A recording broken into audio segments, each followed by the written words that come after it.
And we wish all of you a good morning. You're listening to Power Talks with Melody and Beth Ann in the morning, where talk is real, truth is in the talk, and there is power in truth. Good morning, Melody. I just love it when you tap dance. Oh, good morning. That's my morning exercise. So it is. Yeah, 1, 2, 3, tap. 1, 2, 3, tap. So yes, it's get that blood flowing, and it's a great day. And I thank the Lord every day that I'm able to tap dance. Oh, but I think the listeners really know that's not me. But well, in my mind, it is you.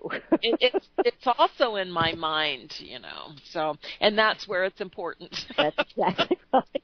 We can be whatever we want. Today we are tap dancers. We're tap dancers today.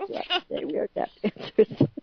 I saw there was, I was having my coffee this morning, and I don't know exactly where the team is at. And I know the listeners are probably saying, well, don't bring a story to the table unless you know exactly where it is being played out. But there was a high school basketball team last night. The score was 97 to 3 or 7 or something. Oh, my gosh. And the superintendent of the school actually apologized for having that high of a score. Yes. They really shouldn't. It's high school, and they really shouldn't run it up like that. They know they've won the game. They could put in their second and third string and give them an opportunity to play. What did you say the score was? 90-something to 3? It was 90-something to 3 or 7, yeah. Yeah, and, the other team might have had, I don't know, I haven't seen this, but the other team might have had a lot of people out with the flu or something. Anyway, yeah, they don't like running up the score in high school like that, whether it's football or basketball, because that means they're putting their first string in and not letting the second or the third string play, more than likely. And when you've got it won, you might as well give these other kids a chance to play. And it's embarrassing to the other school. It's not about embarrassing somebody. You know what? I get that idea. But on the other hand, do we apologize for winning? Well, not winning, but for the coach not being considerate. Yeah, the coach should have been there. And the thing of it is, if you would have put the second and third string in there, they could have come up with the same type score. So do you still apologize? Well, I don't know. If there was no way for the other team to score, I guess you could have. I've never had it that lopsided. I've seen it lopsided before, and people have been upset with the coaches for not putting in the second or the third string. Because they deserve a right to play. A lot of most of the children that are playing ball, whether it's baseball, basketball, or football in high school, they're not going to have a career in it. So let them play when it's an opportunity like that. Let them get in there and play. So. You know what? I agree they should have brought in the second and third string. However, the coach should have been spoken to. The even during the game, if you had the principal of the high school, should have been there, should have been watching. Perhaps they could have approached the coach and says, well, why don't you go ahead and it'll make us look a little bit better and, have a conversation. But to actually apologize. Well, you don't know what went on the other side of that coin. But, yeah, I agree. The coach should have been approached, and he might have been approached, But, well, then he should be reprimanded for not, following, and again, do you reprimand coaches, because they're doing. So I don't know. It's just, I don't know. I get it. I get the well, some of them go for blood. They just go for blood, and they don't care. But that's not really why you play basketball or football or anything else in high school. It shouldn't be a blood sport at that point in time. But it is to win. Yes, it is to win. But but 90-something to 3 is more than just winning. And where do you pull the plug on? And really, there's also a protocol to shorten those quarters when it gets so far ahead. So the quarters get less time, and so the game should have been shorter. When you get that far ahead, they usually shorten the quarters, the time on the game. And so, yeah, there was probably several things that didn't go right there. But 90-something to 3. That's a pretty bad smackdown. Well, it really is, and I get all that, and but to actually make an apology, I don't know. I don't know. I just it depends think on that what there's a better way to handle it. But I agree they should have put in the second and third string. But anyway, we had a coach around here that got on, and he was not well thought of after he did this for sure. But the state, we went to state in football, and he got up and he blamed the loss on one of the kids. Openly blamed it on one of them, and it wasn't the kid's fault. I mean, the kid messed up, yeah, but it wasn't his fault they lost the game. And he wasn't very well thought of because, that's not what you do. So anyway. Well, we're going to go down to Florida. All right. Are you ready to go to Florida? There. It's warmer there. Yes, let's go. Well, the Florida senators did pass some gun restrictions. The House has yet to act. But it didn't include the assault weapons ban that the students from the high school where they had the shooting had occurred. They were actually demanding that of lawmakers. But the state narrowly passed a bill that would create new restrictions on rifle sales and allow some of the teachers to carry guns in school. Prosecutors and lawyers for the victims are going to court to handle the aftermath of the situation in a court setting. So, I mean, there really isn't that much. The vote was 20-18. Voted yesterday evening, last night, followed 3 hours of, debate, support and opposition across the party lines.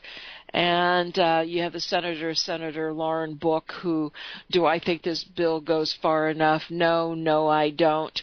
Who tearfully... tearfully, I don't want my senators to cry, I don't think. I don't know, maybe I do, but anyway, they wanted a ban on assault rifles, and which they're not really assault rifles, but that didn't get done, and I'm really not all sure that was, they did, I saw in there earlier today where they did one in there where the law officers could pull weapons and then view the situation. And so that, I would think, would keep it from passing the House, but we'll see. We'll see. Well, I know I have two different things here that I wanted to bring up, and one is the Parkland father. He kind of scolded MSNBC because he said, you're part of the problem because all you ever do is talk gun control. You never talk about safety. You just talk about gun control, to remove guns here and remove guns there. And he said it makes it more difficult to have safety. Well, then a local newspaper here was brought to my attention this morning, had a gentleman that put a letter to the editor in the local newspaper. And I wanted to share that with listeners and with you this morning. He says, no mass shootings in inner cities. Now, this is coming out of Jefferson City, this particular newspaper. And he says, dear editor, I was working on a project, and it suddenly occurred to me that I never hear about mass shootings at inner city schools. So I thought about that. I had seen on TV about, in the movies, how they have metal detectors and armed security guards, so I did a little research. And he says, I found an article that described exactly what security measures they have in a Detroit school. The kids have to stand outside in a line, go through metal detectors. Their backpacks are searched by armed guards, and they walk past a police desk. All doors are locked and have alarms on them that fills the halls with screeching if someone opens one. Every visitor, including parents and even the mailman, has to go through the metal detector, have their photo taken before they come in, and then are escorted by a guard to the office. The people know that gun violence is real, and they prepare for it. The rest of the country is like, oh, it can't happen to us, so they don't take any protecting their children seriously. He says, even if the schools were to take it seriously, he said, and put these measures into place, I bet it wouldn't last very long because they get apathetic. So I thought that was interesting, and I love Americans because come up with these things. Why doesn't it happen in the inner city? We never hear them getting mass shootings.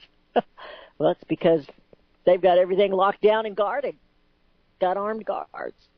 And this is what they're saying they don't want in the other schools. They don't want the teachers armed. They don't want armed guards. Well, you can't have it both ways because taking the guns is not going to stop it. Well, the way I see it is the issues still are not being addressed. I mean, we can put all the armed guards in the schools and teachers conceal carry and everything, but that's not solving the problem. It's protecting. It's protecting, but it's not solving. And, and I agree with that.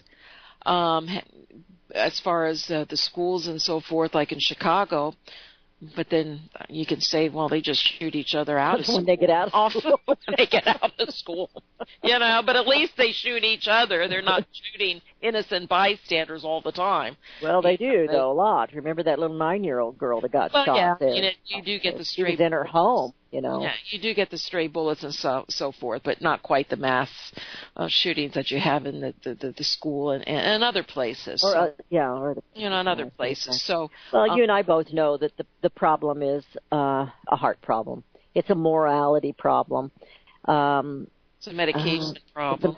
Well, yes, but what brings them to that, And, it goes much deeper, but I think safety first. I don't think gun control. I think that's the wrong direction to go. But I do think armed teachers, we have some here in certain places in the state of Missouri, and I know other states are doing that. Nobody knows which teachers are armed or janitors or whatever. Nobody knows who it is. And they already lock the doors, even in rural America. You have to, push a buzzer or something to get into your kids. You have to let them know you're coming. So it's just common sense, and that's what this world has none of. Oh, just my gosh. Common sense. And teachers should be aware, and teachers, it's... I don't think every teacher should carry. I don't either, but they should be aware. Oh, absolutely. Yeah. And, this kid was, he's not a kid. He's 19 years old. 19 years old. They're not kids, but, he was, But anyway, that's... But, yeah, there are many things. But we do have to be careful, as I said before. You have a lot of these true gun control supporters who have changed the views and call it gun safety. They changed the language, and it's gun safety. But ultimately what they want and what they feel is gun safety is true gun confiscation. That's. I don't know if that's the case with this. I don't know if that's the case. Well, you got people in the background chipping at them. Making these, people, during their time of grief, you have various, This same family, though, this same family came out and said that they're for the teachers being armed. So I don't think that he's using safety in the words in the way you and I would think of where legislators are not so much. So, oh my goodness, we have shot the first segment. Sorry, this is a bad time. We're going into a break. Your calls are welcome. Bang. At 717-300-1218. Get taken off the air. 717-300-1218. You're listening to Power Talks with Melody and Beth Ann in the morning, and we will be right back. Hear it first on FirstAmendmentRadio.com and FirstAmendmentRadio.net. Gold and silver is tremendously undervalued. Global demand vastly exceeds mine supply by more than 60% annually. There is little in the financial world more certain than a coming explosion in the prices of gold and silver. The U.S. dollar continues to lose value and respect as the world's reserve currency. Our nation faces challenges on many fronts, and a day doesn't pass without another economist bringing forth warnings of impending economic calamity.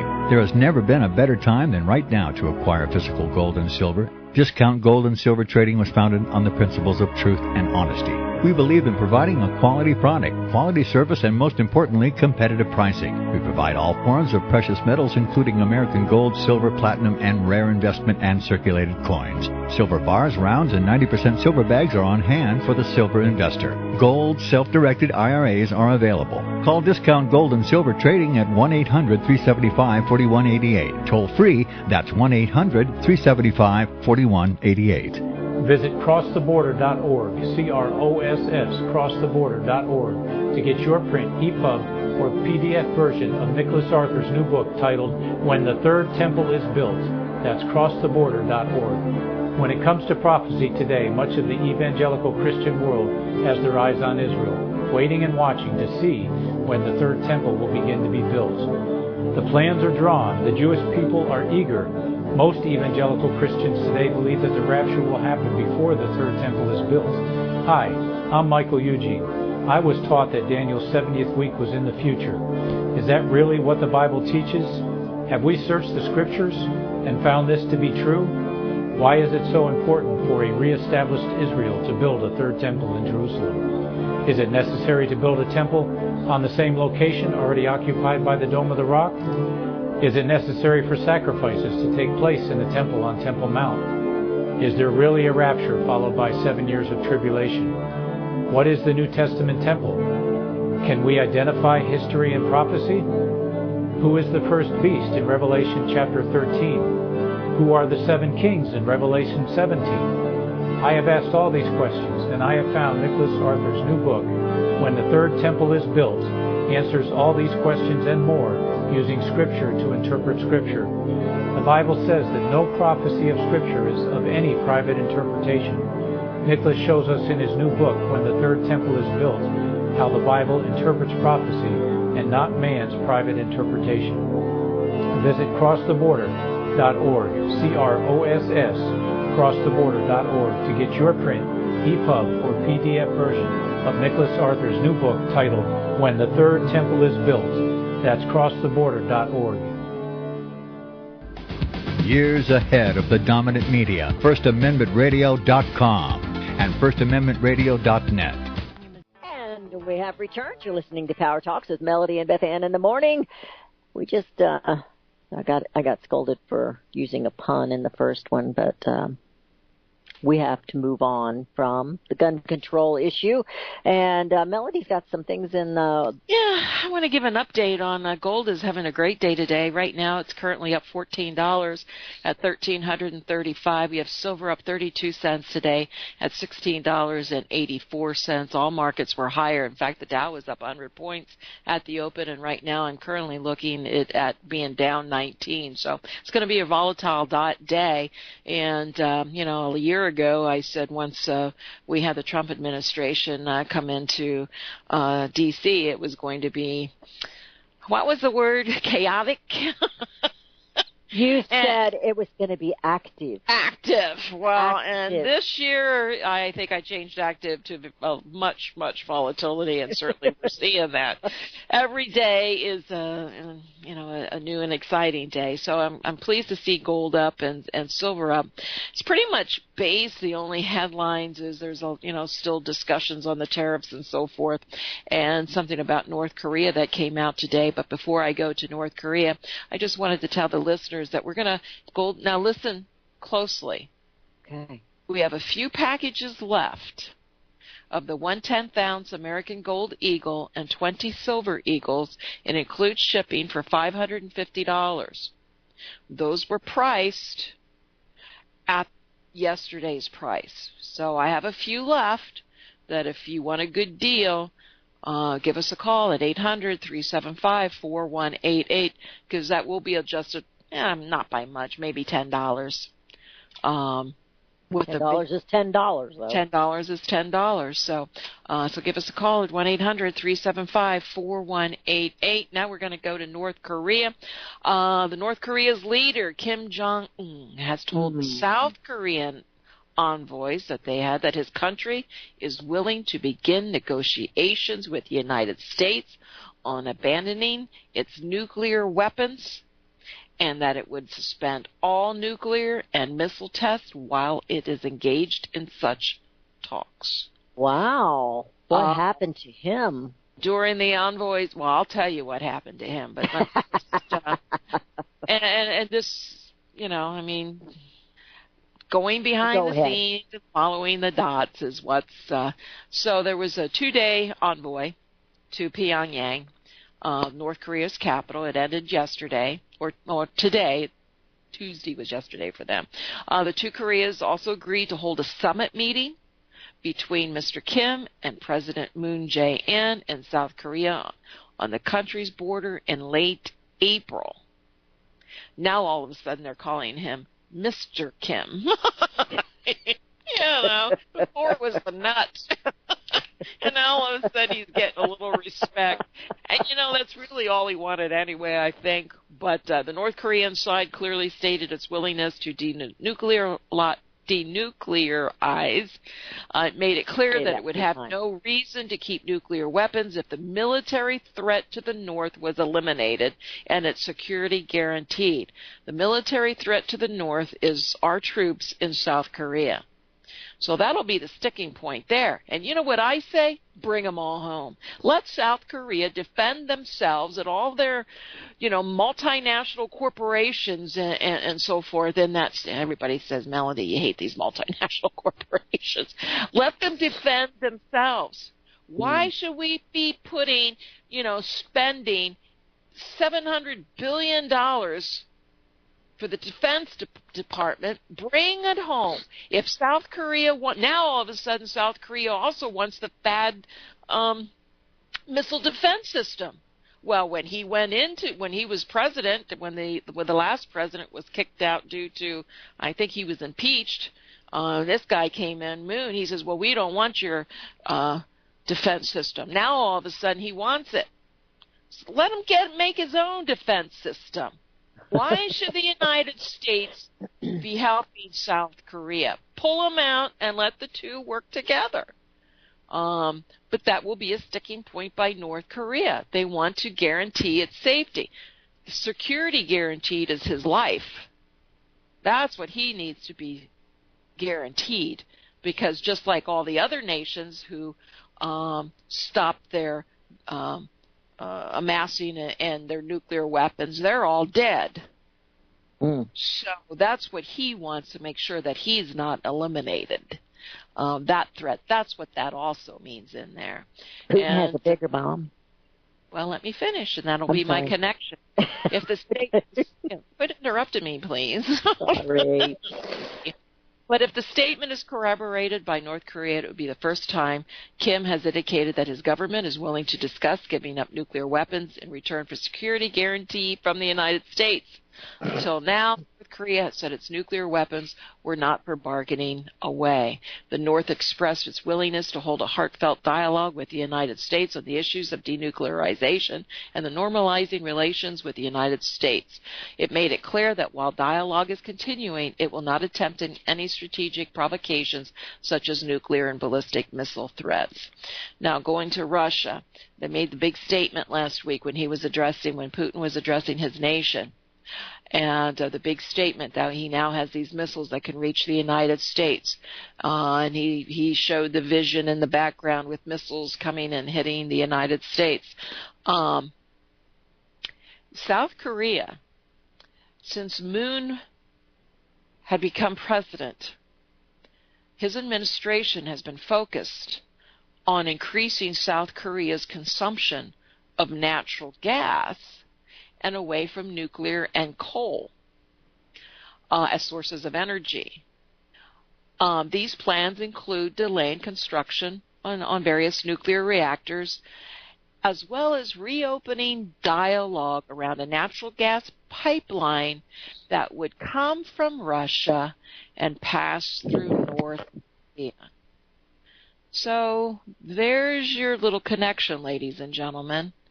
There's your South Korea making negotiations with, and that's fine, making negotiations with North Korea and having Russia protect, because Russia said any attack on their allies will be met with their new weapons, meaning you leave North Korea alone, or any other, Ukraine, because we were sending, and I thought that was the connection, that he was making that statement the same day that we were sending additional supplies, equipment, military equipment over to Ukraine.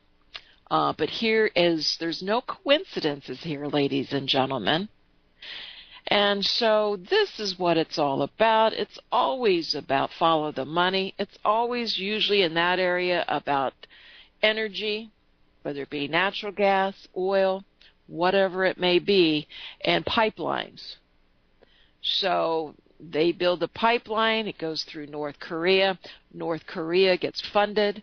They get protected by Russia. And, you have and maybe that's the way it should be. Mm-hmm. You have that area working on their own. But then again, what I say, come on, United States, pull out our troops. We don't need to be there protecting South Korea anymore. Well, this is interesting, very interesting. So that's, the connection. And we talked about Russia yesterday on the Financial Survival Program. Mm-hmm. And even if, and there's a lot of comments, Putin is just out there saying he doesn't have all the increased weaponry and so forth. It's like, even if you take 50% of what he said, you have to pay attention. And you have to pay attention. He is saying that we're not going away. Now, so has this all been set up with negotiations behind the scenes with the United States already? We don't know. We'll probably never know. But we'll only know by how the United States reacts to all this. And so the summit will be in late April. So we'll have to see how this comes away. To me, it's all positive. I think it is too. But I'll tell you what, if Kim is eliminated, we'll have to see if Russia was, truthful in their statement that you mess with our allies, we're going to mess with you. So. Mm-hmm. Well, I got a big kick over the weekend because I had seen a picture of Putin and then President Trump, and then I believe it was China's president. Of course, these are the three big mega powers, and they were talking about the first thing that came to my mind was the old commercial. My dog's bigger than your dog. My dog's bigger. You remember that commercial? Yeah. Because that's what I was thinking of, because I'd already seen the article of Putin and heard him in his speech where he got up basically saying, I have a bigger bomb than you. And I was also told that I had a really bad Putin impersonation. I need to work on that. But, I hope that they are negotiating behind the scenes and getting some of this stuff settled so we can move on. But this, Well, it's, something is happening at this point in time. This is going to be settled one way or another. And, like you said, follow the money.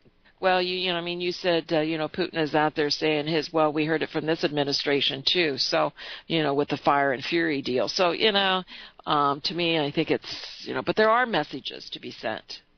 And how they send them to the public. And again, folks, you have to view it as propaganda. You really have to look a little bit more behind the scenes.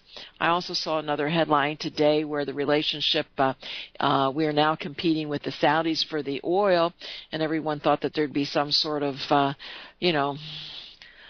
upset there, but our relationship with the Saudis say they're, it's becoming closer, and that relationship is not being threatened because we're trying to produce more oil and becoming a bigger player in it. And that's all by design. That's not shocking or anything like that. They still have to sell oil in dollars in order to keep the reserve currency still in play for a certain amount of time. So, yeah, they teamed up. The U.S. teamed up with the Saudis, and that's not going away. Mm-hmm. So with everything that we've seen with the Saudis, with the arresting of some of their other princes, and Qatar, with what's going on in Qatar and so forth, it's all by design. We're a part of that play. I'm not an expert in any of this, but you have to read between the lines, and you have to see how it plays out and who it benefits. You have to keep all the things that we see from different angles. You just kind of have to keep them on the burner there and kind of compare as time moves on to see just exactly how that plays and, what happened a week ago, 2 weeks ago, 2 months ago, 2 years ago. You have to kind of follow it around, so... But we are at a turning point, I believe, to where the world is positioning, the countries are positioning, they're teaming up because they know where it's going. Mm-hmm. They're all trying to grab the largest piece of the pie, and those that are more financially stable, I don't think any of them are financially stable. No, I don't think anybody, even the major powers right now. I mean, China's in trouble, the U.S. is in trouble, Putin, Russia's not doing all that well financially. I mean, they're all, I don't. But we are really truly dependent on their buying our debt in order to keep things being flowing. So we're not in the best bargaining position.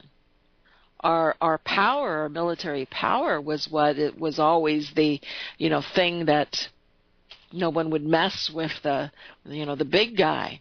But now you have to question with China.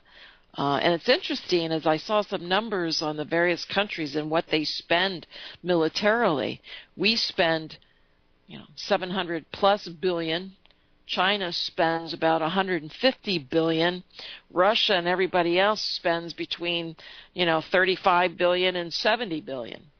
So I'm thinking, and yet now you hear Russia saying, hey, they've done extremely well with just spending, $60 billion, $50 billion, or whatever the number was, to get these weapons and so forth. So, again, you can't believe everything you read. You have to look behind the scenes, but you can't just ignore the impact. There was another report out today, and this is going to change the topics a little bit. The CNBC, 42% of Americans are at risk of retiring broke. Nearly half of Americans have less than $10,000 stashed away for retirement. And this is according to a report by Go Banking Rates. Serious lack of planning, coupled with a longer life expectancy, and they always blame a longer life expectancy. I mean, 2 years or whatever, $10,000. Spend it all and die young. Let's just say it's not only just a lack of planning; it's also because our dollar spends less, buys less. There's a lot of issues why people can't save. When you have a savings rate that next to zero, would that have anything to do with it? Good grief. But, let's blame that life expectancy. Woe is us if we're another 2 years on this planet. And how long have we been told to rely on Social Security by government, not by most people. Most people know that's not a reliable source. Social Security and those 401ks. And those 401ks, those retirement plans, they're vulnerable to what's going on in the stock market, up and down and up and down and up and down. And your Social Security is vulnerable to those thieves in D.C. So, exactly. And the number one reason that people cited for not stashing away was because they didn't earn enough to save. Uh-huh. It's kind of like cut spending. Do you really have to go to the movie theater today? Do you really need to have 8 TVs in your home? Do you really need, we have changed, we have, but then again, we have 24/7 advertising. Keeping up with the Joneses, I believe, has never been more important to so many. Oh my. And they're willing to, do what's necessary. So, the people aren't earning enough, but their dollars aren't going to, or it's not purchasing what it should. 40% said I don't make enough money. 10% I won't need retirement savings. Those are the ones that are planning on the government. I'm prioritizing paying down debt. That was 5.7%. My job doesn't offer a retirement plan. That was 9.2%. I had one of those. I'm struggling to pay bills. That was 24.9%, and I use my retirement savings for an emergency, which is 9.9%. So your biggies was they don't make enough, and they're struggling to pay the bills, which is the same. So that would be a whopping of 64%. So again, it's who's going to take care of the retirees if they have less than 10% saved. They're becoming more and more pessimistic about their future, as they should be. So again, I mean, this is a problem, and Washington wants to adjust. They keep stealing from the Social Security plan and to pay for their, reckless spending in D.C. So again, this is a big problem that we're staring down. I don't want to say barrel, but we're staring down the road at this. And you get to a certain point where the can can't be kicked down the road anymore. No more can. There's no more road. So it's so again, just another problem, just another situation why it's very important for you to take a look at what you have. And when you have this type of, 50s, over 40% have less than $10,000 saved, we talk about all the time. There's a large part of the Americans that don't even have $1,000 if there should be an emergency in their home to take care of it. That's not a wealthy nation. That's not a nation that can protect itself. That's not a nation that provides strength to the rest of the world. It's not a nation to be thinking that, we have become an economy. We've forgotten the important things. But hey, that stock market, dang, that's making all record highs. It's high as it's ever been. Oh, good grief. I still picture your Titanic picture in that. I had something that came out of a local newspaper that made me think of you. I thought it was kind of, just the hypocrisy of these two parties that are always claiming to fight one another, the Democrat and Republican parties. And the Democrats, they're running on their campaign is we don't like anybody or anything. I just kind of made that up. And, of course, we've talked about the tax reform bill and all that's coming through. And, of course, the Democrats are up. They're against it. They're against it. Well, this is coming out of New Jersey, Cherry Hill, New Jersey. It says the resistance to the Republican tax overhaul comes from an ideological twist for some Democrat state officials.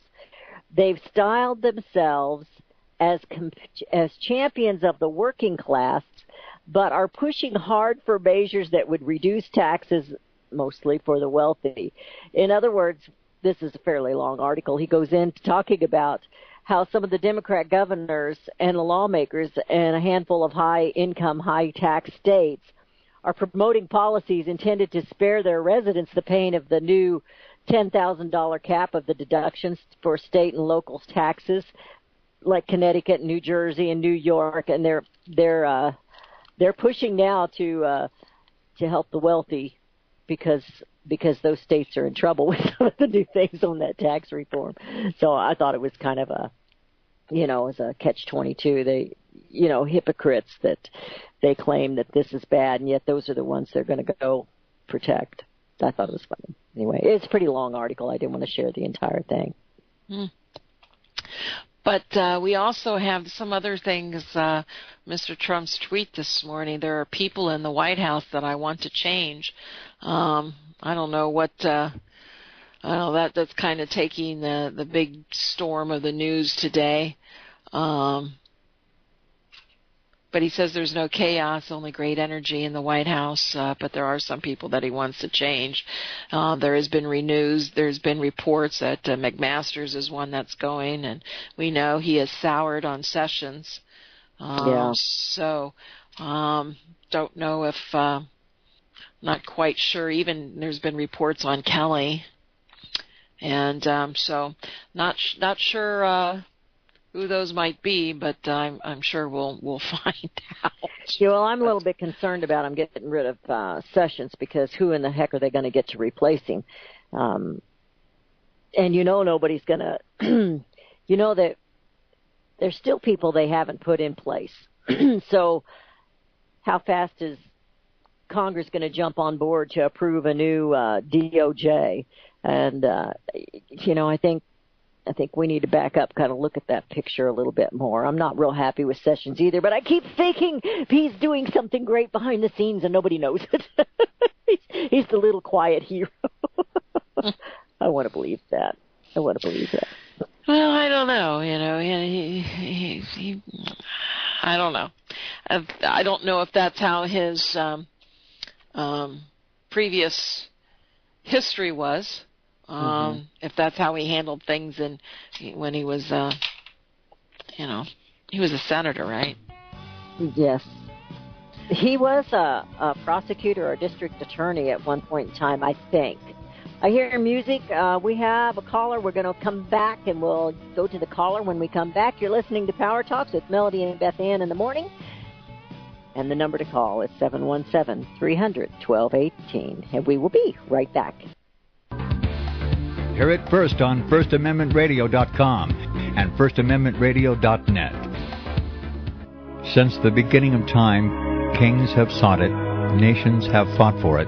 It has been traded, it has been borrowed, it has been purchased, it has been stolen. There's a reason for it. To secure the blessings of liberty to ourselves and to our posterity. Invest with the security of gold and silver. Call Discount Gold and Silver Trading at 1-800-375-4188 or visit discountgoldandsilvertrading.net. Listen to Financial Survival with your host Melody Cedarstrom right here on FirstAmendmentRadio.com at 4 p.m. Eastern or 1 p.m. Pacific Time. Visit discountgoldandsilvertrading.net or call Discount Gold and Silver Trading at 1-800-375-4188. Toll free 1-800-375-4188. The program you are listening to is 100% sponsored by you, the listener, on this First Amendment Rights Media channel. You will notice that there are few commercials on this radio network. There's a good reason for that. Corporate advertising dollars come with strings that limit program content. So without your help, these programs cannot continue on Internet or our several affiliates. If you benefit by the educational law programs, we ask you to give. If you are admonished or nurtured by the Bible and ministry programs, we ask you to give.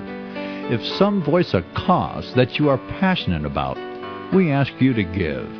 If you believe in any of these, we ask you to support them as you would a missionary on a continual basis, as if giving a tithe for missionary radio. These programs are not commercially viable and must be supported by those faithful to the cause of truth. Look for the button to sponsor your favorite programs at our listen and schedule pages on the Internet. Then, when you subscribe, we will send you the last quarterly MP3 CD of that program immediately, and continue to do so with each new quarter. We will also give you unlimited archive access to all of our programs. We're asking you to give much less than a tithe, so that you may also send support directly to a particular program host, cause, and anywhere else the Spirit may lead you. Do all to the glory of our God and Creator, for His holy nation, the only kingdom that will last forever. Thank you for listening.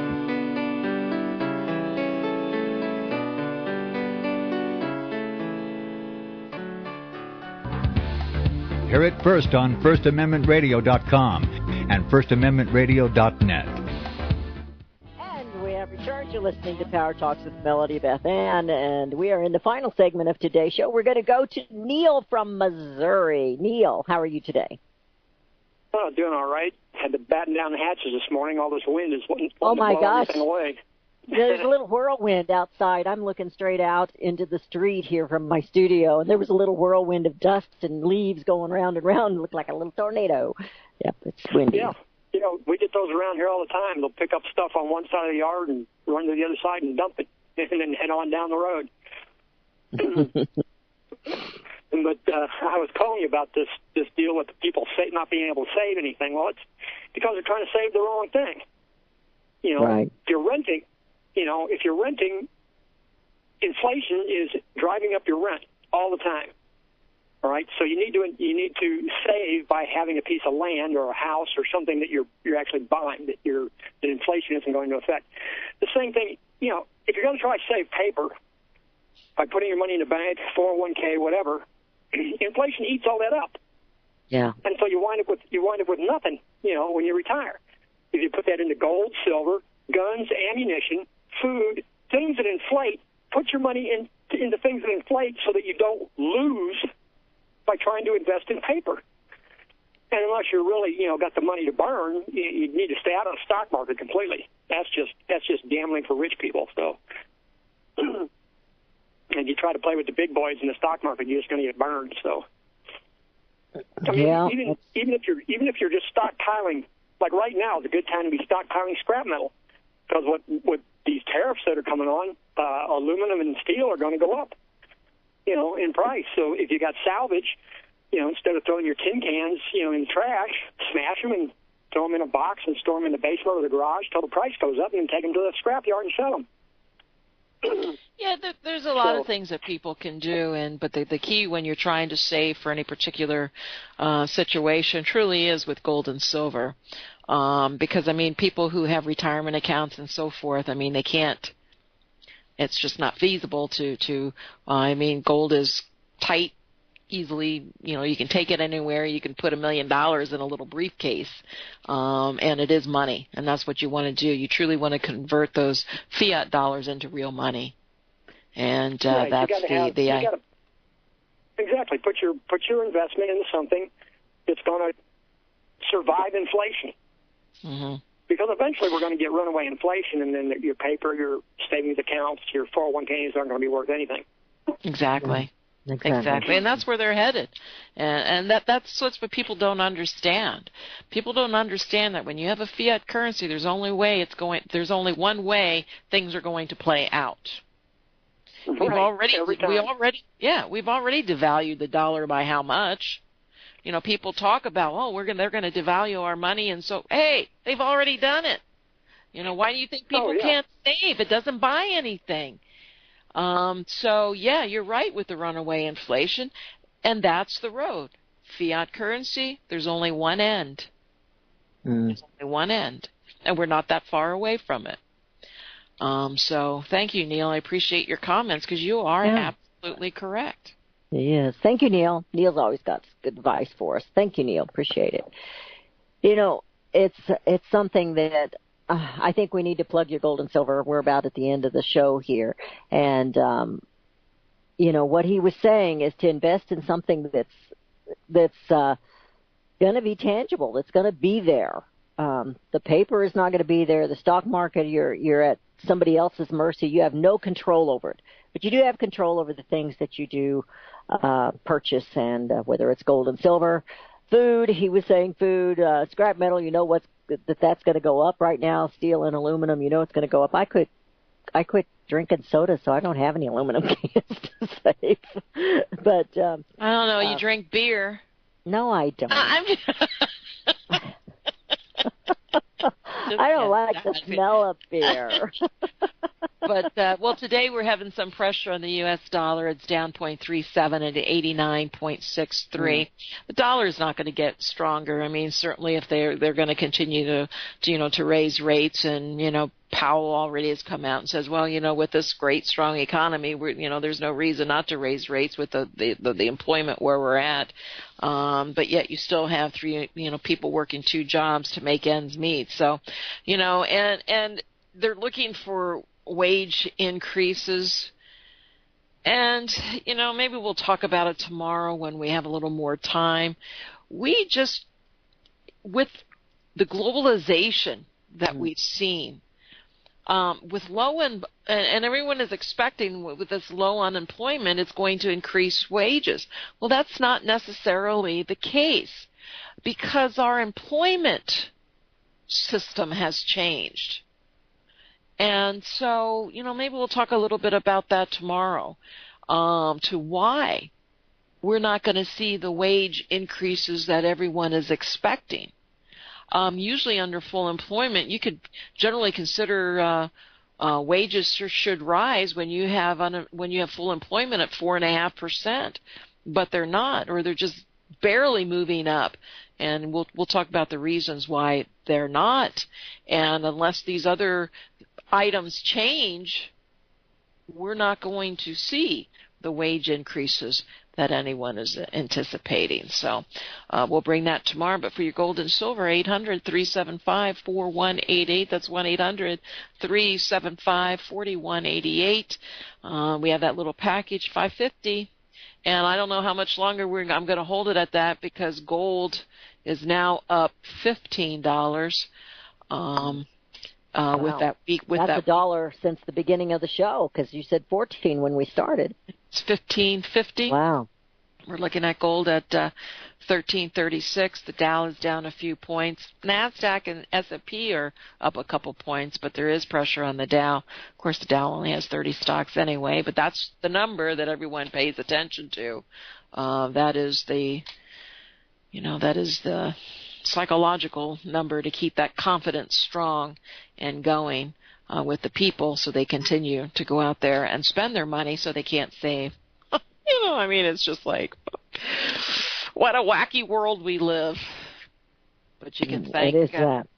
Yeah, it is. And you can thank our... Well, that's another program when we go and talk about those that we can thank.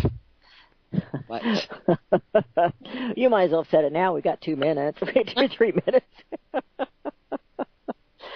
Well, it is a crazy world, and it is a global world. We can't deny that. But we do have to protect home. Home comes first. Yes. And this country comes first, but basically your home, your individual home, your individual finances, your individual security comes first. Just like we started out with the gun control issue, whether to have gun control or safety, or I put down safety versus security. And security is what we really want for our children in the schools and for our own finances. We need to have security. And you have to do certain things to have that. So give Melody a call at 1-800-375-4188. I have that memorized. I don't even have it written down. Aren't you proud of my old brain? 1-800-375-4188. Well, I just saw this headline, and it's China's social credit system. They analyzed the Internet shopping and social media use in order to blacklist lazy or wasteful citizens and allow those who behave well to borrow money. It's probably not that much different than what we have, but to read it about China and to say, well, yeah, they do the same thing here, but what do they do with those lazy and wasteful citizens? You're not going to be around long. No. You won't be able to provide for yourself because you won't get the benefits of those who work hard. Are out there not really working hard, but shopping. They don't want you to save, so we'll talk a little bit about that tomorrow. Yeah. We'll talk a little bit more about that. Useless eaters, you're not going to be around long. So I better step it up a notch then. You better. All right. We are just about out of time. Go to dgscoins.com. That's dgscoins.com, and check out the Melody's website. Check out the newsletter. Get signed up for it. And hopefully, Melody, I'm trying really hard to get my hand to turn straight so I can type and play the piano. I haven't got there yet, so hopefully I'll get there and I'll start being a little better contributor. So. All righty. We still have another minute. Not Come much. on, Todd. Just play the music, Todd, and let us go. Please, I'm done for the day. Come on, producer. There it goes. Keep music. Maybe he'll let us sing with it a little longer. I'm done. Here. Have a great day, ladies and gentlemen. You too. Melody, have a good afternoon. We'll talk to you later. We'll be here tomorrow. We promise. Visit crosstheborder.org, CROSS, crosstheborder.org, to get your print, EPUB, or PDF version of Nicholas Arthur's new book titled When the Third Temple is Built. That's crosstheborder.org. When it comes to prophecy today, much of the evangelical Christian world has their eyes on Israel, waiting and watching to see when the third temple will begin to be built. The plans are drawn. The Jewish people are eager. Most evangelical Christians today believe that the rapture will happen before the third temple is built. Hi, I'm Michael Eugene. I was taught that Daniel's 70th week was in the future. Is that really what the Bible teaches? Have we searched the scriptures and found this to be true? Why is it so important for a re-established Israel to build a third temple in Jerusalem? Is it necessary to build a temple on the same location already occupied by the Dome of the Rock? Is it necessary for sacrifices to take place in the temple on Temple Mount? Is there really a rapture followed by 7 years of tribulation? What is the New Testament temple? Can we identify history and prophecy? Who is the first beast in Revelation chapter 13? Who are the 7 kings in Revelation 17? I have asked all these questions, and I have found Nicholas Arthur's new book, When the Third Temple is Built, answers all these questions and more using Scripture to interpret Scripture. The Bible says that no prophecy of Scripture is of any private interpretation. Nicholas shows us in his new book, When the Third Temple is Built, how the Bible interprets prophecy and not man's private interpretation. Visit crosstheborder.org, CROSS, crosstheborder.org, to get your print, EPUB, or PDF version of Nicholas Arthur's new book titled When the Third Temple is Built. That's crosstheborder.org. The book of Revelation says, the spirit of prophecy is the testimony of Jesus Christ. This is at the very heart of FirstAmendmentRadio.com. In that spirit, we have created the Prophecy Reality News app for all of your mobile devices, streaming First Amendment Radio 24 hours a day, 7 days a week. Available for your Apple, Android device, and smartphone, absolutely free. Get the Prophecy Reality News app installed today, so you can listen to First Amendment Radio wherever you are. The Prophecy Reality News app. Get it now. Since the beginning of time, kings have sought it, nations have fought for it. It has been traded, it has been borrowed, it has been purchased, it has been stolen. There's a reason for it. To secure the blessings of liberty to ourselves and to our posterity. Invest with the security of gold and silver. Call Discount Gold and Silver Trading at 1-800-375-4188 or visit discountgoldandsilvertrading.net. Listen to Financial Survival with your host Melody Cedarstrom right here on FirstAmendmentRadio.com at 4 p.m. Eastern or 1 p.m. Pacific Time. Visit discountgoldandsilvertrading.net or call Discount Gold and Silver Trading at 1-800-375-4188. Toll free 1-800-375-4188.